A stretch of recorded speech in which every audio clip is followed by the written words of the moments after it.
Bismillahirrohmanirrohim. Assalamualaikum warahmatullahi wabarakatuh. Islam menjadi agama yang sangat fenomenal ketika dalam waktu yang relatif singkat sejak kelahirannya mampu menyebar ke berbagai penjuru dunia. Hal inilah pula yang menarik untuk meneliti Nabi Muhammad sebagai seorang nabi pembawa agama Islam, sehingga menempatkan beliau sebagai orang nomor satu yang paling berpengaruh di dunia. Namun di balik keberhasilannya tersebut, tak urung muncul pula tudingan bahwa Islam bisa menyebar sedemikian rupa karena disebarkan lewat jalan kekerasan atau dalam bahasa konotatif lewat pedang. Namun apakah memang begitu faktanya? Mari kita mengkajinya lebih dalam lagi. Tapi jangan lupa untuk like, komen, dan subscribe Ataris channel ini, supaya Ataris channel makin berkembang lagi. Selamat menyimak.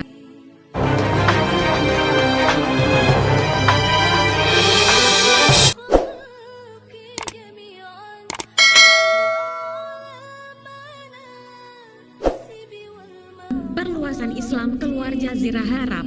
1. Di mana Jazirah Arab, semenanjung atau jazirah adalah formasi geografis yang terdiri atas pemanjangan daratan dari badan daratan yang lebih besar, misalnya pulau atau benua yang dikelilingi oleh air pada tiga sisinya. Secara umum, semenanjung adalah tanjung yang sangat luas. Sedangkan tanjung sendiri adalah daratan yang menjorok ke laut atau daratan yang dikelilingi oleh laut di ketiga sisinya.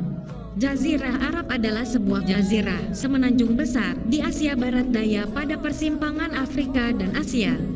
Perbatasan pesisir jazirah ini ialah di barat daya Laut Merah dan Teluk Aqaba, di tenggara Laut Arab, dan di timur Laut Teluk Oman dan Teluk Persia. Secara politik, Jazirah Arab terdiri dari negara Arab Saudi, Kuwait, Yaman, Oman, Uni Emirat Arab, Qatar, dan Bahrain. Sedangkan secara geologi, daerah ini lebih tepat disebut anak benua Arab sebab memiliki plat tektonik tersendiri, plat Arab. Terkadang istilah Timur Tengah digunakan pada jazirah saja, namun biasanya merujuk pada daerah yang lebih besar. Istilah Arab bagaimanapun sering digunakan merujuk hanya pada Arab Saudi.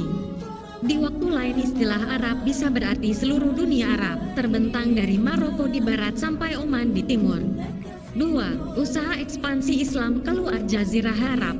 Ekspansi gelombang pertama, sebelum Nabi Muhammad wafat pada tanggal 8 Juni tahun 632 Masehi, seantero Jazirah Arab telah dapat ditaklukkan di bawah kekuasaan Islam. Usaha ekspansi keluar Jazirah Arab kemudian dimulai oleh Khalifah pengganti Nabi Muhammad SAW, yaitu Abu Bakar Siddiq. Setelah melewati masa-masa sulit di awal pemerintahannya karena harus menumpas pemberontakan kaum murtad dan pembangkang zakat, Abu Bakar kemudian mulai mengirimkan kekuatan militer ke berbagai negeri di luar Jazirah Arab. Khalid bin Walid yang dikenal dengan gelar Pedang Allah dikirim ke Irak sehingga dapat menduduki Al-Hira pada tahun 12 Hijriah, yang waktu itu di bawah kekuasaan Imperium Persia. Sedangkan ke Palestina, Abu Bakar mengirimkan bala tentara di bawah pimpinan Amr bin al-Ash. Sementara ke Syam, sang khalifah mengirimkan bala tentara di bawah pimpinan 3 orang, yaitu Yazid bin Abi Sufyan, Abu Ubaidah bin al-Jarrah, dan Syurahbil bin Hasanah. Karena mendapat perlawanan sengit pasukan Romawi yang menguasai wilayah itu, pasukan Islam pun kewalahan. Akhirnya untuk menambah kekuatan militer yang dipimpin ketiga jenderal itu, Khalid bin Walid yang telah berhasil menaklukkan Irak diperintahkan Abu Bakar untuk meninggalkan negara itu dan berangkat ke Syam. Setelah Khalid bin Walid berhasil menaklukkan Syam, ia kemudian bersama Yazid bin Abi Sufyan dan Syurahbil bin Hasanah berangkat menuju Palestina untuk membantu Amr bin al-Ash dalam menghadapi pasukan Romawi. Kedua pasukan pun akhirnya terlibat peperangan yang sengit di daerah Ajnadin. Karena itulah, peperangan ini dalam sejarah Islam dikenal dengan nama Perang Ajnadin. Meski kemenangan di pihak Islam, tapi banyak juga pasukan Islam yang gugur. Setelah Abu Bakar wafat pada tahun 13 Hijriah karena sakit, ekspansi tetap dilanjutkan oleh khalifah berikutnya, Umar bin Khattab. Pada era Umarlah gelombang ekspansi pertama pun dimulai. Wilayah demi wilayah di luar jazirah dapat ditaklukkan. Pada tahun 14 Hijriah, Abu Ubaidah bin al-Jarrah bersama Khalid bin Walid dengan pasukan mereka berhasil menaklukkan kota Damaskus dari tangan kekuasaan Bizantium. Selanjutnya, dengan menggunakan Suriah sebagai basis pangkalan militer, ekspansi diteruskan ke Mesir di bawah pimpinan Amr bin al-Ash. Sedangkan ke wilayah Irak, Umar bin Khattab mengutus Sa'ad bin Abi Waqqas untuk menjadi gubernur di sana. Pada tahun 640 Masehi, Babilonia juga dikepung oleh bala tentara Islam. Sedangkan pasukan Bizantium yang menduduki Heliopolis mampu dikalahkan sehingga Alexandria dikuasai oleh pasukan Islam pada tahun 641 Masehi. Tak pelak Mesir pun jatuh ke tangan Imperium Islam. Amr bin al-As yang menjadi komandan perang Islam lantas menjadikan tempat perkemahannya yang terletak di luar tembok Babylon sebagai ibu kota dengan nama Al-Fustat. Di masa gelombang ekspansi pertama ini, Al-Qadisiyah, sebuah kota yang terletak dekat Al-Hira di Irak, dapat dikuasai oleh Imperium Islam pada tahun 15 Hijriah. Dari kota itulah, ekspansi Islam berlanjut ke Al-Madain, Ctesiphon, ibu kota Persia hingga dapat dikuasai. Karena Al-Madain telah jatuh direbut pasukan Islam, Raja Sasan Yazdagrid ketiga akhirnya menyelamatkan diri ke sebelah utara. Selanjutnya pada tahun 20 Hijriah, kota Mosul yang notabene masih dalam wilayah Irak juga dapat diduduki. Gelombang ekspansi pertama di era Umar bin Khattab menjadikan Islam sebagai sebuah imperium yang tidak hanya menguasai Jazirah Arab, tapi juga Palestina, Suriah, Irak, Persia, dan Mesir. Saat pemerintahan Umar bin Khattab berakhir karena ia wafat terbunuh pada tahun 23 Hijriah, Utsman bin Affan sebagai khalifah ketiga tetap meneruskan kebijakan penaklukan ke berbagai wilayah di luar Jazirah Arab. Meski pada zaman Umar bin Khattab telah dikirim bala tentara ke Azerbaijan dan Armenia, pada era Utsman bin Affan lah, yaitu pada tahun 23 Hijriah, kedua wilayah baru berhasil dikuasai saat ekspansi dipimpin oleh Al-Walid bin Uqbah. Ketika Utsman bin Affan menghadapi turbulensi politik di dalam negeri hingga akhirnya ia mati terbunuh pada tahun 35 Hijriah, Ali bin Abi Thalib pun naik ke tampuk kekuasaan sebagai khalifah keempat. Sayang suhu politik di pusat kekuasaan Islam semakin tinggi sehingga terjadi beberapa pemberontakan. Tak ayal, Ali bin Abi Thalib mau tak mau harus menumpas pemberontakan tersebut. Pada gilirannya, hal itu menguras kekuatan militer Islam sehingga akhirnya gelombang pertama ekspansi Islam keluar Jazirah Arab pun berhenti. Ekspansi gelombang kedua ini dimulai di zaman dinasti Umayyah setelah era Khulafaur Rasyidin berakhir. Muawiyah bin Abi Sufyan, sebagai pendiri dan khalifah pertama pada dinasti itu, melanjutkan kebijakan ekspansi Islam yang sempat terhenti sejak tahun-tahun akhir kekuasaan Utsman bin Affan hingga kekuasaan Ali bin Abi Thalib tumbang. Muawiyah mengutus Uqbah bin Nafi untuk mengadakan ekspansi Islam ke wilayah Afrika Utara hingga berhasil merebut Tunis. Di sanalah pada tahun 50 Hijriah, Uqbah mendirikan kota baru bernama Kairawan, yang selanjutnya terkenal sebagai salah satu pusat kebudayaan Islam. Tidak cukup sampai di situ, Muawiyah juga berhasil mengadakan perluasan wilayah Islam dari Khurasan sampai Sungai Oxus dan Afghanistan sampai ke Kabul. Angkatan Laut Muawiyah juga dengan gagah berani menyerang Konstantinopel, ibu kota Bizantium. Masih dalam zaman dinasti Umayyah, pada masa pemerintahan Abdul Malik, ekspansi ke wilayah timur dilanjutkan di bawah pimpinan seorang jenderal terkenal bernama Al-Hajjaj bin Yusuf. Bala tentara Islam berhasil menyeberangi Sungai Oxus dan akhirnya dapat menaklukkan Balkah, Bukhara, Khawarizm, Fergana dan Samarkand. Tidak hanya sampai di situ, bala tentara Islam juga berhasil mencapai wilayah India hingga dapat merebut Balochistan, Sind dan daerah Punjab sampai ke Multan. Ekspansi Islam kembali dilanjutkan pada era Khalifah Al-Walid. Saat itu sang khalifah mengutus Musa bin Nusyair dengan bala tentaranya untuk menyerang Aljazair dan Maroko, sehingga berhasil membuat wilayah itu bertekuk lutut. Musa bin Nusyair lantas mengangkat Tariq bin Ziyad sebagai wakil untuk memerintah wilayah tersebut. Sebagai penguasa baru di wilayah tersebut dan juga seorang komandan perang yang piawai, Tariq bin Ziyad dengan armadanya berhasil menyeberangi selat yang membentang antara Maroko dan benua Eropa. Sang komandan bersama pasukan angkatan lautnya lantas mendarat di suatu tempat yang kemudian dikenal dengan sebutan Gibraltar atau Jabal Tariq. Dalam peperangan tersebut, tentara Kristen Spanyol di bawah pimpinan Raja Roderick pun dapat dikalahkan oleh pasukan Islam yang dipimpin Tariq bin Ziyad. Dengan kekalahan itu, pintu untuk memasuki Spanyol menjadi terbuka lebar. Toledo yang notabene ibu kota Spanyol waktu itu berhasil direbut. Sedangkan kota-kota lain seperti Sevilla, Malaga, Elvira dan Cordova juga tak luput dari penaklukan tentara Islam. Selanjutnya, Cordova kemudian menjadi ibu kota pemerintahan Islam yang tetap menginduk ke pusat pemerintahan Islam di Kufah. Spanyol yang telah menjadi daerah Islam lantas dikenal dalam bahasa Arab dengan sebutan Al-Andalus. Pada masa kekhalifahan Hisham bin Abdul Malik, pasukan Islam juga berupaya melakukan ekspansi ke wilayah Perancis. Saat itu, upaya ekspansi terutama dipimpin oleh Abdurrahman bin Abdullah Al-Ghafiqi. Ekspansi tersebut juga dilakukan Al-Ghafiqi karena termotivasi oleh kesuksesan penaklukan atas Spanyol oleh Tariq bin Ziyad dan Musa bin Nusayr. Bersama bala tentaranya, Al-Ghafiqi menyerang kota-kota seperti Bordeaux dan Poitiers. Dari kota Poitiers, Al-Ghafiqi berangkat untuk menyerang kota Tours.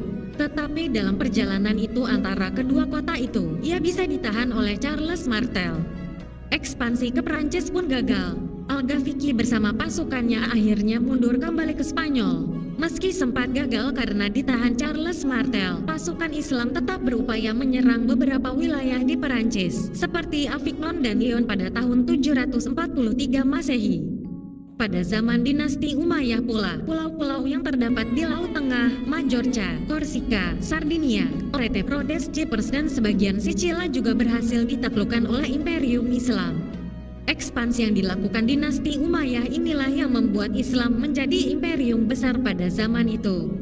Berbagai bangsa yang melintasi berbagai ras dan suku di berbagai pelosok dunia bernaung dalam satu pemerintahan Islam.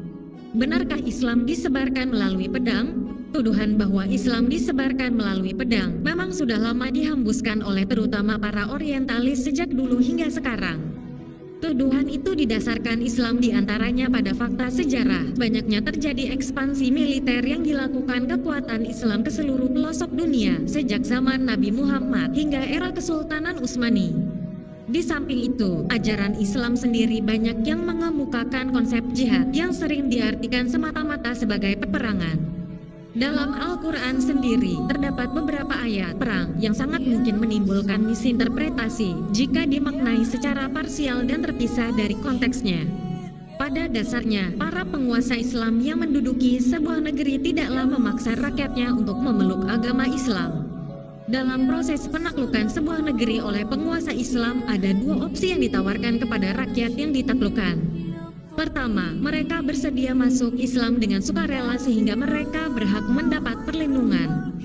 Kedua, mereka tidak mau masuk Islam tapi mereka harus membayar pajak, jizyah, sebagai tebusan atas perlindungan yang diberikan oleh penguasa Islam. Jika kedua opsi itu tidak diindahkan, dan rakyat di sebuah negeri tersebut bahkan berani memerangi penguasa Islam, maka barulah jalan militer menjadi pilihan terakhir. Etika penyebaran Islam seperti inilah yang diajarkan dan diterapkan oleh Nabi Muhammad dan para pengikutnya di belakang hari. Jika tuduhan Islam disebarkan melalui pedang itu benar adanya, tentu di berbagai wilayah yang pernah ditaklukkan kekuasaan Islam akan banyak terjadi tragedi pemaksaan agama oleh pemerintah Islam saat itu. Dengan kekuasaan dan kekuatan yang ada, tentu para penguasa Islam saat itu mudah sekali memaksa rakyatnya untuk memeluk agama Islam. Namun sebaliknya, sejarah tidak pernah mencatat adanya tragedi pemaksaan agama yang dilakukan oleh para penguasa Islam. Bahkan di daerah-daerah yang pernah dikendalikan kekuasaan Islam seperti di India dan Spanyol, Andalusia, para penguasa Islam saat itu betul-betul membebaskan rakyatnya untuk memeluk agama masing-masing. Hal itulah salah satu faktor yang bisa menjelaskan mengapa sekarang di kedua wilayah itu, India dan Spanyol, Islam bukan menjadi agama mayoritas tapi justru menjadi agama minoritas yang banyak memperoleh penindasan saat berada di bawah kekuasaan non-Islam. Sejarah mencatat, tragedi pengadilan gereja, Inkuisisi, justru dilakukan oleh penguasa Kristen Spanyol. Tragedi ini terjadi saat kekuasaan Islam berhasil ditumbangkan oleh kekuasaan Kristen dan Spanyol dikuasai oleh Ratu Isabella. Saat itu ribuan orang Islam dan orang Yahudi disiksa, diusir, bahkan dibunuh karena tidak mau memeluk agama Kristen. Akhirnya, sebagian orang Muslim dan Yahudi memilih memeluk agama mereka secara sembunyi atau meninggalkan Spanyol. Kenyataan bahwa sejarah Islam diwarnai dengan peperangan merupakan fakta yang tidak dapat dibantah. Bila Islam disebarkan dengan dakwah, lalu kenapa terjadi peperangan? Di antara motivasi peperangan dalam sejarah Islam adalah pertama, mempertahankan jiwa raga. Seperti disebutkan dalam sejarah, sebelum hijrah orang-orang Islam belum diizinkan untuk berperang. Padahal umat Islam memperoleh berbagai siksaan dan tekanan dari kafir Quraisy. Ammar, Bilal, Yasir, dan Abu Bakar adalah di antara mereka yang mendapat perlakuan keras itu. Ketika perlakuan kafir Quraisy semakin keras dan umat Islam meminta izin kepada Nabi untuk berperang, Nabi belum juga mengizinkan karena belum ada perintah dari Allah Subhanahu wa Ta'ala. Namun, ketika Nabi beserta pengikutnya hijrah ke Madinah dan kafir Quraisy bertekad untuk membebaskan kota itu dari Islam, maka Allah Subhanahu wa Ta'ala akhirnya karena demi membela diri orang-orang Islam sendiri mengizinkan mereka berperang. Diizinkan berperang kepada orang-orang yang diperangi karena sesungguhnya mereka dizalimi. Dan sungguh Allah Maha Kuasa menolong mereka itu. Quran Surat Al-Hajj 22 ayat 39. Namun izin itu dikeluarkan dengan beberapa persyaratan seperti demi jalan Allah Subhanahu wa Ta'ala, bukan demi harta atau prestis, mempertahankan diri dan tidak berlebihan. Dan perangilah di jalan Allah orang-orang yang memerangi kamu, tetapi jangan melampaui batas. Sungguh Allah tidak menyukai orang-orang yang melampaui batas. Quran Surah Al-Baqarah 2 ayat 190. Kedua, melindungi dakwah dan orang-orang lemah yang hendak memeluk Islam. Seperti diketahui bahwa dakwah Nabi memperoleh tantangan keras dari kafir Quraisy Makkah. Mereka menempuh jalan apa saja untuk menghalanginya. Mereka lah orang-orang kafir yang menghalang-halangi kamu masuk Masjidil Haram dan menghambat hewan-hewan kurban sampai ke tempat penyembelihannya. Dan kalau bukanlah karena ada beberapa orang beriman laki-laki dan perempuan yang tidak kamu ketahui, tentulah kamu akan membunuh mereka yang menyebabkan kamu ditimpa kesulitan tanpa kamu sadari. Karena Allah hendak memasukkan siapa yang Dia kehendaki ke dalam rahmat-Nya.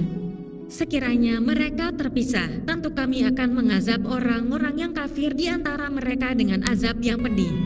Quran Surah Al-Fat 48:25. Banyak penduduk Makkah dan Arab lainnya bermaksud memeluk Islam tetapi mereka takut terhadap ancaman itu. Allah lalu mengizinkan Rasul-Nya beserta pengikutnya untuk melindungi dakwah dengan cara berperang. Ketiga, mempertahankan umat Islam dari serangan pasukan Persia dan Romawi. Keberhasilan dakwah Nabi dalam menyatukan kabilah-kabilah Arab di bawah bendera Islam ternyata dianggap ancaman oleh penguasa Persia dan Romawi, dua adik kuasa saat itu.